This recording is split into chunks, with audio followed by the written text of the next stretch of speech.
My next guest he's coming off a big win last weekend over Brandon Davis, getting it done by decision. It is Mana Martinez back here on the program with a very colorful sweater. I love it. Mana, how are you, man?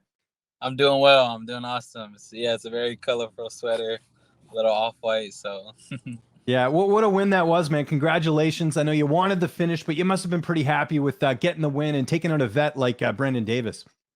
I definitely wanted to finish and could have had it done in there multiple times.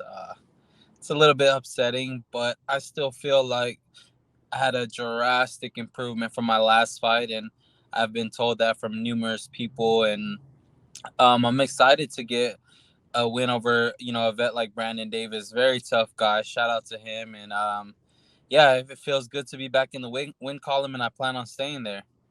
We had talked before this fight, and one of the big things was obviously, moving to Missouri, training at Glory MMA. How much of a difference was that, aside from the performance, but even just fight week? Like, how are things different for you? Because this was one of your best wins, in my opinion. It was much different, and going in there, it's funny you say that was one of my best wins because I definitely feel like it's up there, and it was.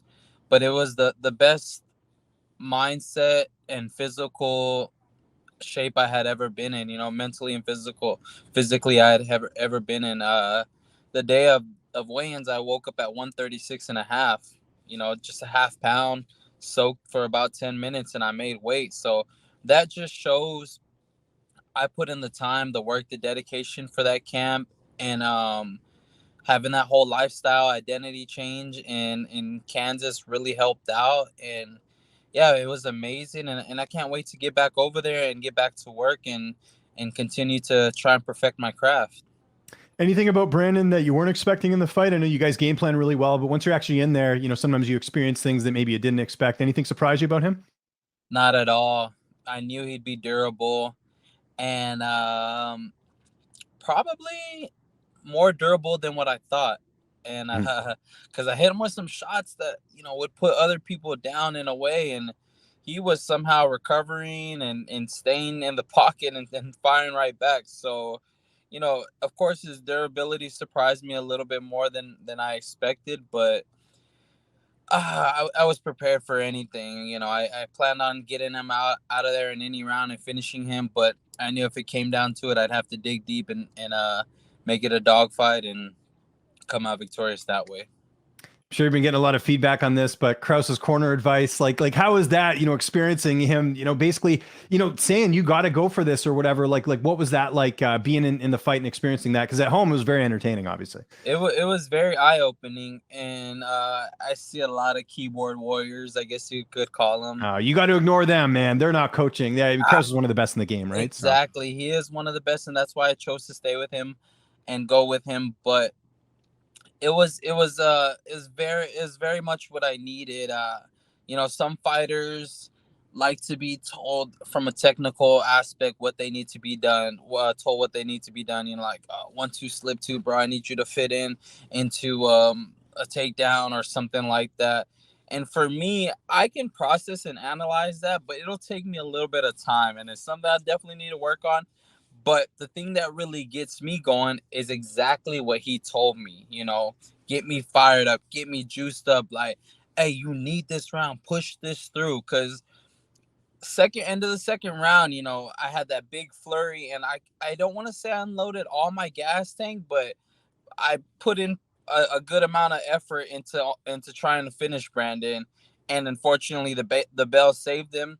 So going into that third round, I needed to hear those words to really dig deep because I was slowly that Krause stuck it to me, man. And that's my coach, and I'm proud to call him my coach. And regardless of what this guy, that guy, this person's opinion is, it doesn't matter because deep down, that's what I felt was best for me to be heard at that time. And everybody's seen it, man. It was worldwide. It went viral, but that's him straightforward, man. And he's mentioned it before. He knows which fighters he can talk to like that and which he can't, which, some guys, unfortunately, that folds them or makes them feel a little bit uncomfortable. But for me, it just made me dig even more deeper than I already had.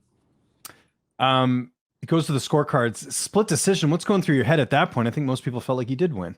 I was confident, I didn't have no worry on my face because I knew I took the first 2 rounds, and Kraus and my pops were a little bit on edge about the decision, but especially after going back, Kraus easily thought that I won the first two, and my pops the same thing. But I knew going in there, I was hitting him with shots that were hurting him, and he was landing some shots here and there, but they were never really affecting me or phasing me.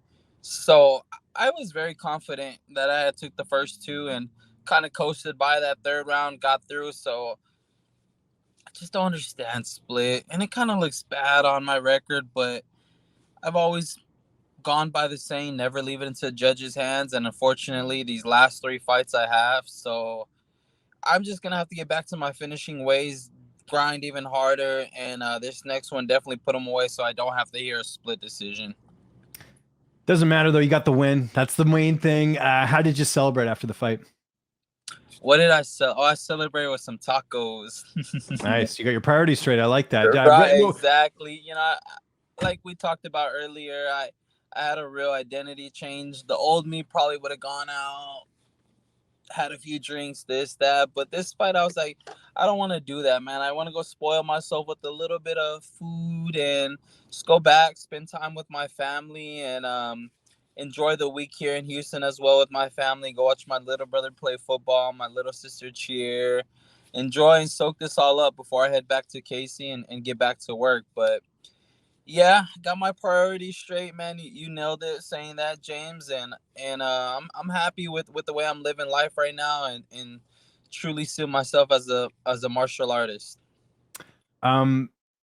What's been the feedback like? Again, I know you mentioned the keyboard warriors, but we know you can't listen to them. They're so good. They'd be in the UFC being coaches, right? But I'm sure you got a lot of positive feedback, especially with Kraus, especially seeing you get that win. Because again, I thought you put on a great performance. Everybody loved it, including my parents. They're like, that's exactly what you need to hear. And it's funny, Kraus actually told me that because our last fight, I had only been with Kraus about 5-6 weeks. So I don't think he quite understood he could talk to me that way.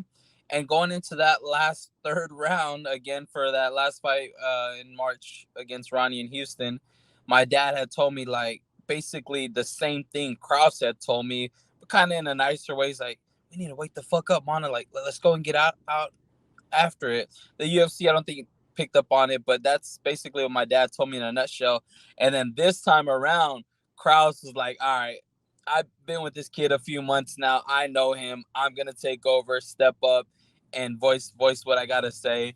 And he did, and it was a perfect thing. Everybody loved it. Of course, you got those guys who don't, but it is what it is, man. Kraus is one of the best, if not the best coaches out there right now. And so a lot of people are, moving towards him. But my overall performance as well was great, man, especially that first round. I need to work on my gas tank and be able to maintain that pace the second and third round, which I did slightly in the second and third round. You've seen slight glimpses of it, but man, if I come out for like I did the first round for all the rest of these fights, it's going to be a big problem for the bantamweight division, man. The way I was shaking, switching stances, mixing up my kicks with punches, I looked untouchable in there. So definitely something I'll work on. But I'm glad everybody's seen, my improvements, and overall just a great victory for me. What are you up to the rest of the week? You mentioned being back home. What's on the agenda? A lot of family time, I imagine. Yes, like I mentioned, go check out my little brother's football game. My little sister cheerleads as well, and she actually has her quinceañera, which, if you don't know, or a few of the people who watch it don't know, is like a big 15 celebration in the Mexican heritage. So we rented out a big banquet, a big hall, and I'm gonna get to see all my family, and her friends will come, and it'll be a big dance and celebration. So a bunch of family time on the agenda. Go eat some good food, get back to training.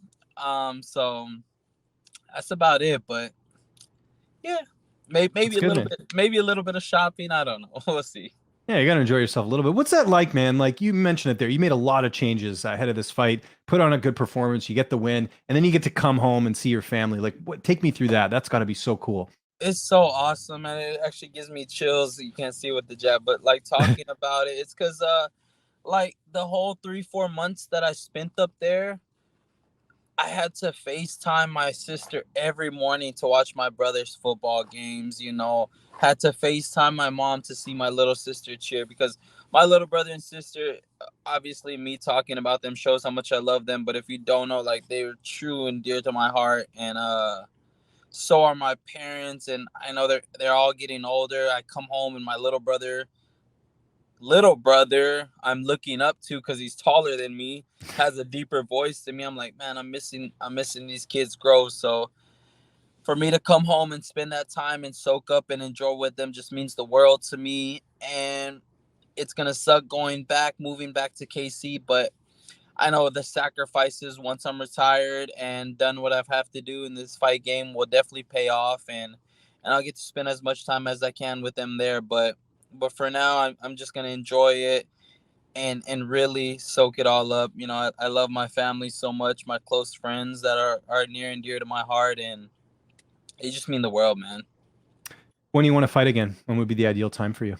Next month, next week, end of the year, beginning of the year, it doesn't matter, James. I want in there ASAP. Like, I'll be shadow boxing around the house, and my mom is like, "Yeah, your fight's done. Like, you can calm down." I'm like, "I'm ready to go, mom." I mean, Yeah. besides these little scratches right here that'll heal up within the next week or two, I'll be ready for any fight news, man. And like we mentioned, I'm on a different lifestyle change right now, true martial artist.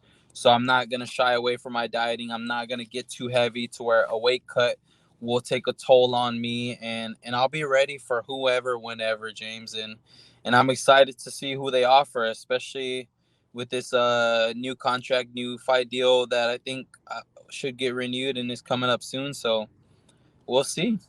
That's awesome. And so, yeah, you kind of mentioned it there. I guess you just wait to hear from Kraus, your management, as far as the next opponent. No real preference or anything. Yeah, no real preference at all. And Kraus is, he loves that attitude, but he's like, hey man, let's make sure we choose who's the right guy for you. We don't want to get you straight into a wrestler again, which is no problem because I've been working on my wrestling. But yeah, the right opponent will definitely come in, or if I have to be a replacement or fill in for the right matchup, you'll definitely see me in there by the end of the year, and I can't wait, and I'm excited. Don't want to keep you away from family time, man. Thanks so much. Again, congratulations on the win. I know you got some people to thank, some sponsors to mention, some social media. I'll give you the last word. Just think, of course, everybody supported me back home in Houston still. All my family in Hawaii. I've got family all over just supported me and tuning in. And I'm super thankful for you guys, my friends who stuck by my side. And yeah, let's just stay tuned for the next ride. And it's gonna be just as special as this last one was. And you're just gonna see improvements in me getting better day in and day out.